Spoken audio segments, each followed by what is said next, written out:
Okay, so there's a lot that you can do with this software. I'm just going to show you a few pieces. So to the left you've got all of your pictures and you can edit in RAW or JPEG, and then at the top you've got the cutout option, which is really good, batch edit, collage, combine, which is just like putting them next to each other and you can change it, or you can make a GIF. And then the editor, there is loads. I'll just show you the gist of it. So you can change the lens, you can change the focal length, you can stretch it, you can fisheye, you can put all these different effects on, which look quite good. Some of them are a little bit kind of ridiculous, like that, that you'd never really use. And some of them are a lot better. So you can mask it as well, so you could draw it on, or you can like do it like that, and you can adjust the amount as well on all of them. And then there's the kind of basics like HDR, crop, resize, the straighten, the flip, bloom, curves, all these. So there's a lot. And then at the top, if we go along, you've got the colour, which again you can mask all of this in the same way.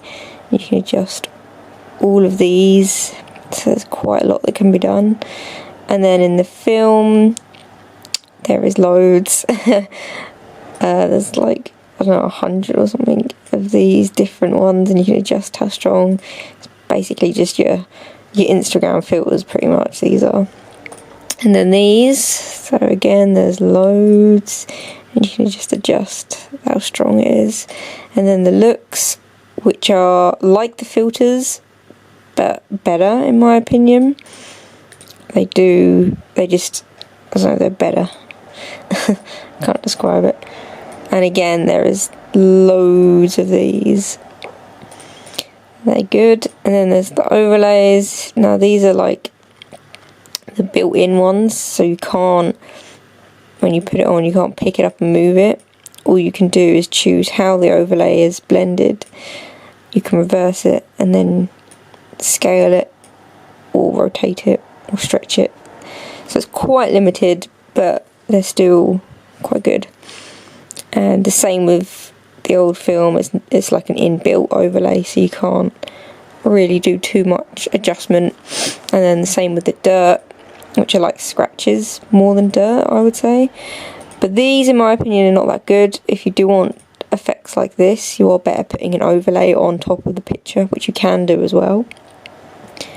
But these, the built-in ones, are a bit pants, I would say. I mean, that's probably the best. It's just a bit too much. They're a bit weird. Then there's some textures, a whole bunch of them that are very subtle and more sort of scratches, but you can adjust like the colour and they look quite cool. And again, there is loads, there's literally just loads of everything on here. Every option, you have loads. It's crazy. Whoa. And again, you can make it less intense. And then if we move on to the lights, you've got all these light leaks, which again, it's not an overlay, so all you can do is scale it and the intense and then flip it. There's loads of them, some of them are quite good. And then there's these light leaks, which you can move, so you put them on and then you can spin it and like move it to wherever you want. And of course, adjust the brightness. And then there's these, there's not many of these, believe it or not, which in my opinion, they're a bit pants. I only ever use this one, and what I do is I put the brightness up and the scale right down and use it as just like little sparkles. Then there's lens flare, which again, there's a few of these. They're a bit intense though. They are quite good on the right type of photo, but a lot of the time they're a bit too much. And then there's lights, which I think are better. You can put it wherever you want and you can adjust the brightness and the the like intensity of it, and these are quite good, very cinematic. And then nature, again, these are just like overlays that are built in, so a lot of the time you are better off. I mean, these are good if you want like a quick edit to just put something else on it, but you're probably better off putting an actual overlay on the photo, in my opinion. And there's fog, there's loads, and there's rain and snow and smoke. Yeah, a lot.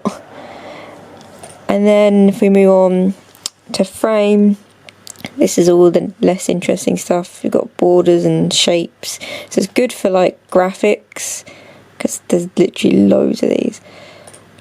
And the frames, they're a bit pants. These ones here I think are quite good, because they're just like quite subtle.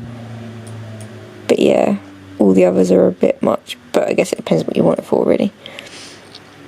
And then insert, so you can draw shapes along here, you can add a sticker.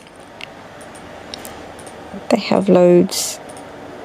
I'm sure you can add an image, so you can add other types of stickers.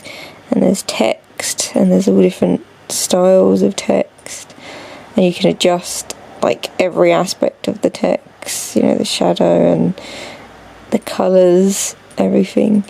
There's a lot that you can play around with.